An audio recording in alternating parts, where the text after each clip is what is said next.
వారిని అడుగుదాం. అయ్యా మీ పూర్తి పేరు? నాగేళ్ళ బాల అంకన్న నా పేరు స్వామి. అయ్యా ఎక్కడి నుంచి వచ్చారు? మేము నెల్లూరు నుండి వచ్చాను స్వామి. అయ్యా 3 నెలల క్రితం వచ్చాను. డిసెంబర్లో? అవును స్వామి. ఈ శ్వేత శుక్రరత్నం ధరించాను. 1,16,000 రత్నం పెట్టుకున్నారు? అవును స్వామి. ధరించిన రోజు నుండి చాలా ఆనందంగా ఉండేది. ధరించిన రోజు నుంచే అద్భుతంగా ఉంది. మా ఇంటికి వెళ్ళినాక ఇంకా మావిడే నవ్వులు అప్పుడు నవ్వేదే కాదు, చాలా అద్భుతంగా పిల్లలు కేరింతలు కొడుతున్నారు. అద్భుతమైన వాతావరణం సృష్టి ఏర్పడింది అక్కడ. చాలా చాలా మార్పులు అనేది విపరీతంగా వచ్చేసినాయి. అంటే నాకు ఏదో ఒక పండుగ వాతావరణం ఏర్పడింది. పొయ్యాలకనే ఇంటికి వెళ్ళేకనే అప్పటికప్పుడే. నేను ఎప్పుడు అందే చెప్తాను, 9 గంటల్లోనే మీకు ప్రభావం. చాలా మహా అద్భుతం అనేది అక్కడే జరిగింది.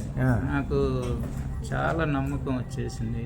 గురువు గారికి 1,000,000 జన్మల కృతజ్ఞత.